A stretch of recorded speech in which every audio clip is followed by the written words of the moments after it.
I want to lay out, in part, the substantive case against unlimited immigration, legal and illegal. And I want to challenge. I want to challenge anybody listening. I want to challenge the Democrat Party. I want to challenge the Republican Party. I want to challenge Jeb Bush, Luis Gutierrez, Jorge Ramos, whatever, Ramos, whatever, to prove me wrong. Because at the bottom of all this, ladies and gentlemen, this is destructive to the country. Destructive to the country. Destructive to American citizenry. Whatever color, whatever race, whatever background. America has been a nation of restricted and interrupted immigration as much as it has been a nation of immigration. The late Dr. Samuel Huntington, professor at Harvard. And let me give you some facts.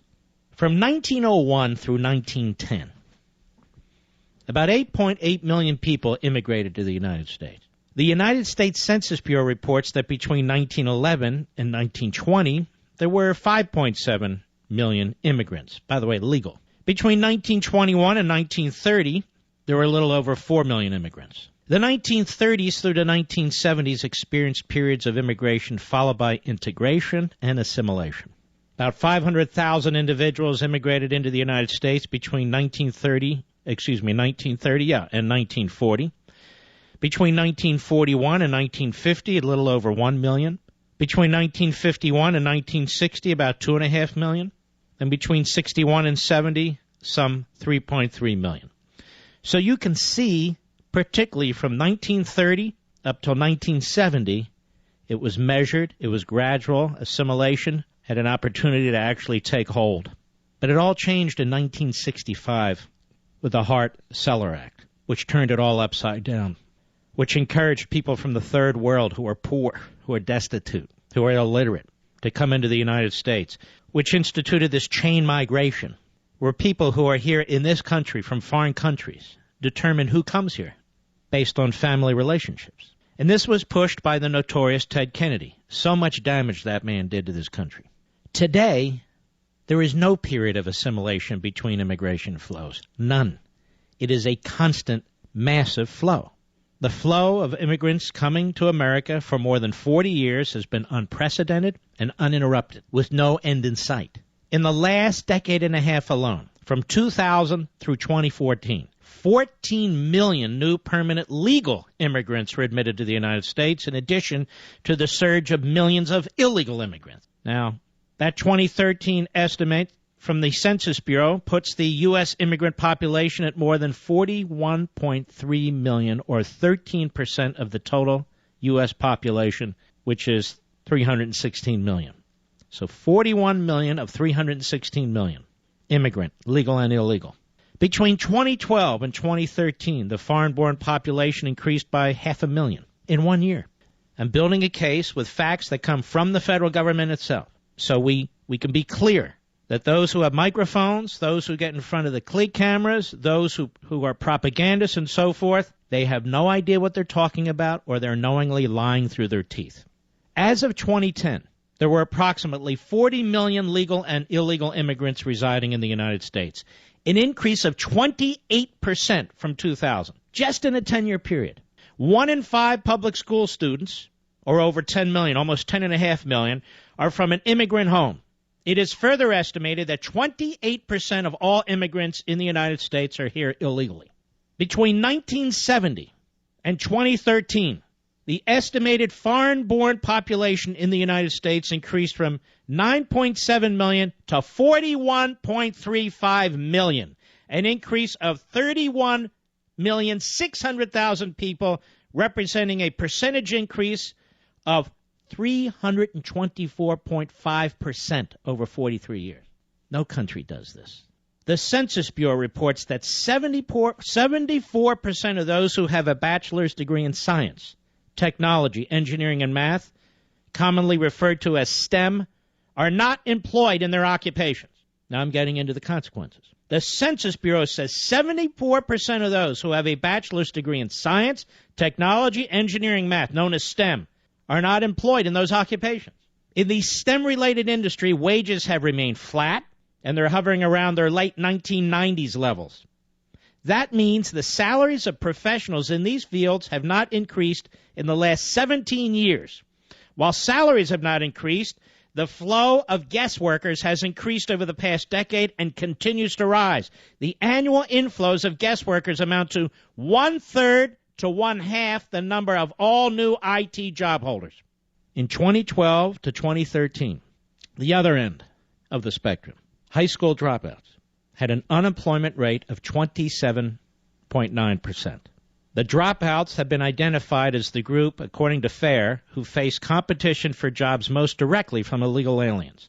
The number of unemployed citizens without a high school diploma increased by 18.7%. Repeat that. The number of unemployed citizens without a high school diploma increased by 18.7%, while the number of unemployed foreign-born persons decreased by 24.8%.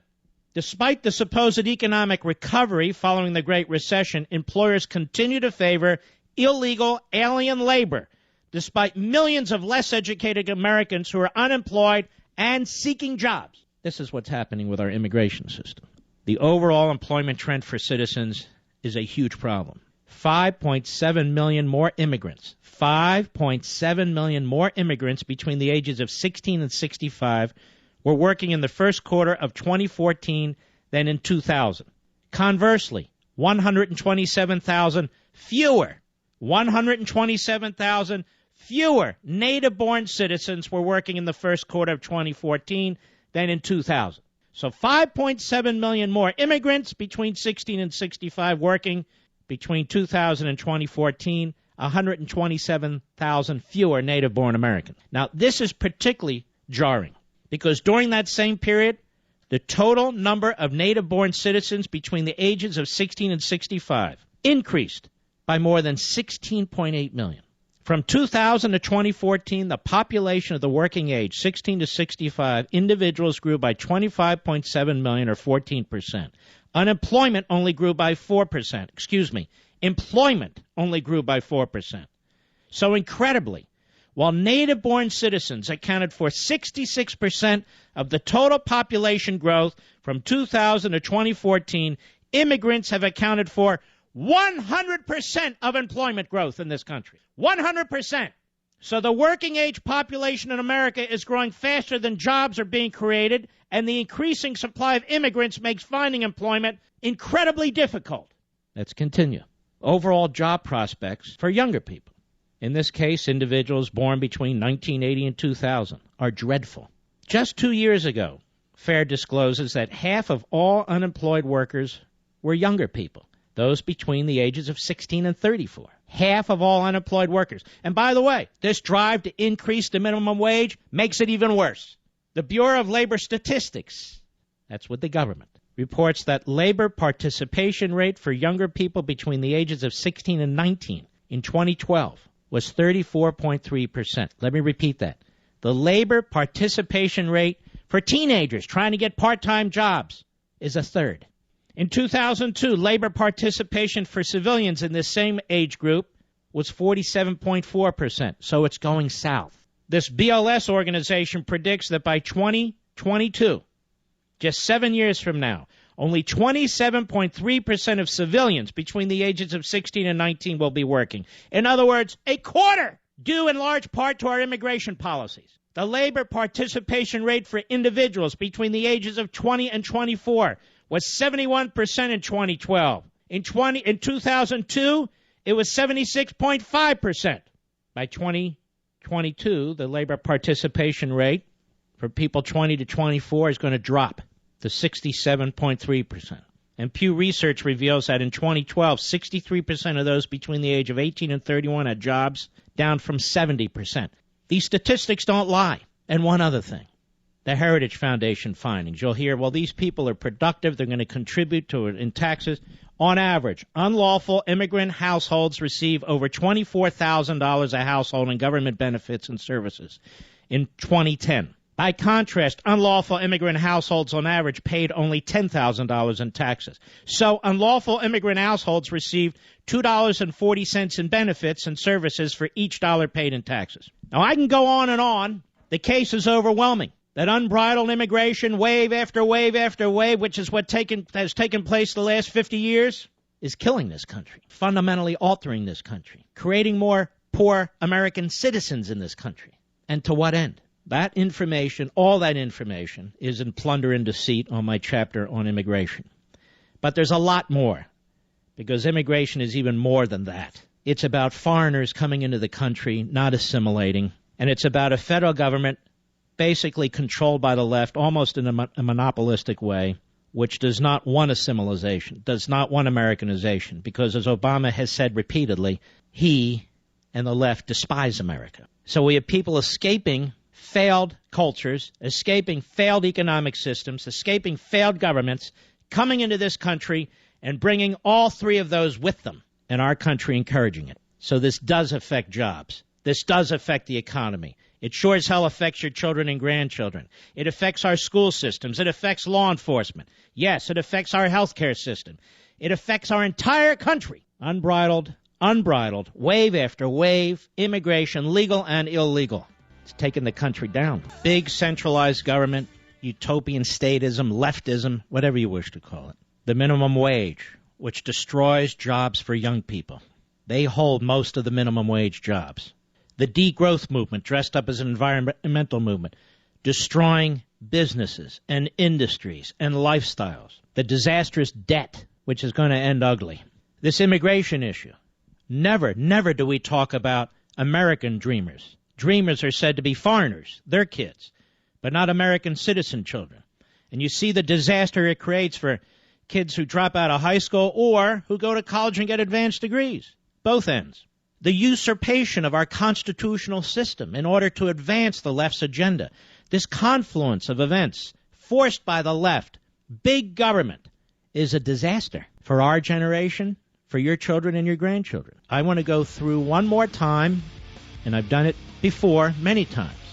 Every presidential election since 1980, how the Hispanic vote goes, regardless of the nominee, thanks to the PewHispanic.org organization. Current federal policy. The United States issues so-called green cards to about 1 million new legal permanent residents every single year. So according to the Department of Homeland Security, the U.S. issued 5.25 million green cards in the last 5 years for an average of 1.05 million new permanent immigrants annually. That's people who are staying here. New lifetime immigrants admitted with green cards gain guaranteed legal access to federal benefits, as well as guaranteed work authorization. They can also petition to bring in their relatives to the United States, and both the petitioner and the relatives can become naturalized citizens. So if Congress does not pass legislation to cut immigration rates, the United States will legally add at least 10 million new permanent immigrants over the next 10 years, a block of new residents larger than the cities of Atlanta, Los Angeles, Chicago, Boston, Denver, St. Louis, and Dallas combined. Does that put it in real terms? Let me repeat. 1 million permanent legal residents are being admitted into this country every year. Obviously, that's 10 million over the next decade. If Congress does not pass legislation, this is legal immigration, to cut these rates, that's 10 million new permanent immigrants added over the next decade, a block of new residents larger than the cities of Atlanta, Los Angeles, Chicago, Boston, Denver, St. Louis, and Dallas combined. In post-World War II boom decades of the 50s and 60s, annual legal admissions were roughly two-thirds lower. Beginning around 1970, a series of immigration changes enacted in 1965, as I explained to you, and it's in Liberty and Tyranny. It's in my new book, Plunder and Deceit.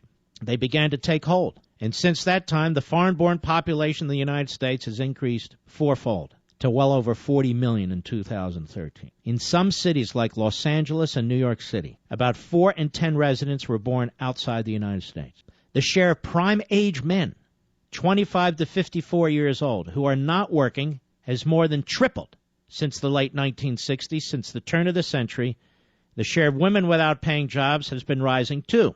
This is why the American people are getting furious. This is why the Reagan Democrats are looking for a leader. This is why the American people are fed up with Washington, D.C., among many other reasons. And yet the hardcore left see this as part of their counter-revolution to the American Revolution. And they see it this way because this is a reliable Democrat voting bloc. In 1980, the failed president, Jimmy Carter, utterly, completely a failure in every respect, running against Ronald Reagan, who had a massive victory. Carter got 56% of the Hispanic vote. It's Latino, but Hispanic is actually a made-up word by the Census Bureau when Nixon's administration, but that's what they call it, I'll call it.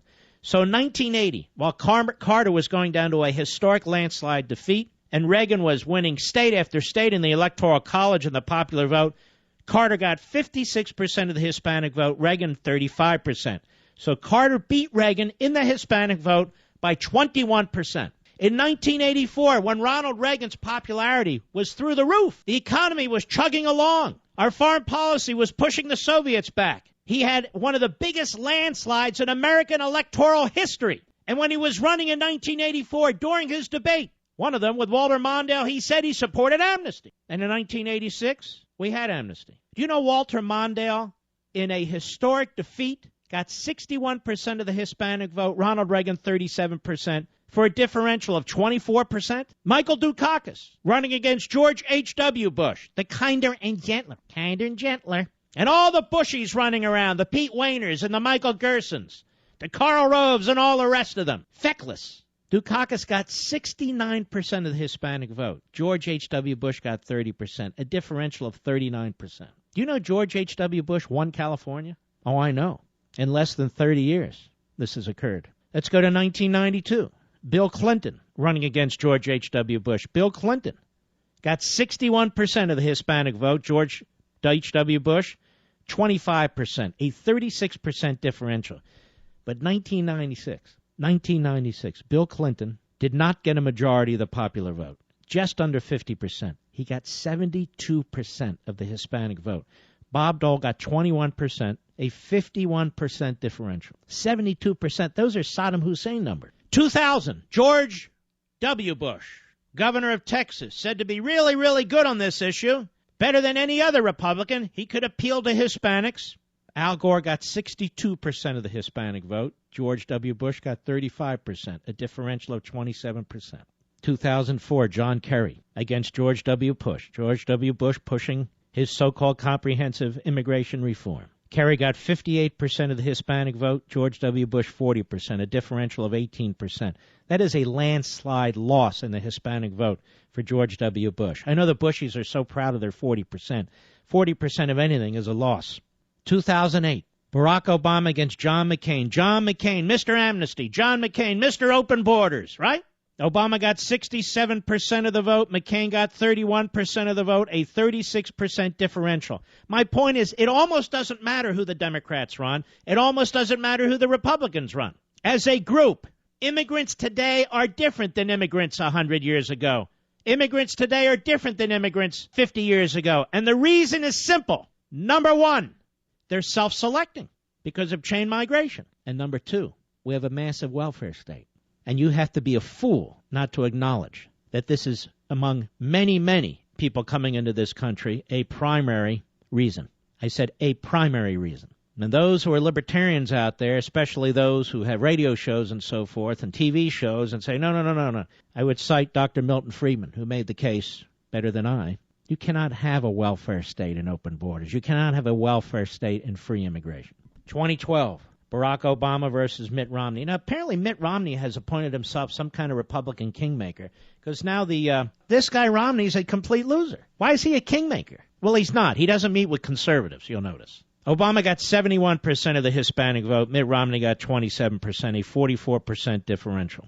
So of all the moderate Republicans, Romney, McCain, Bush, Dole, Bush again, none of them got over 40%.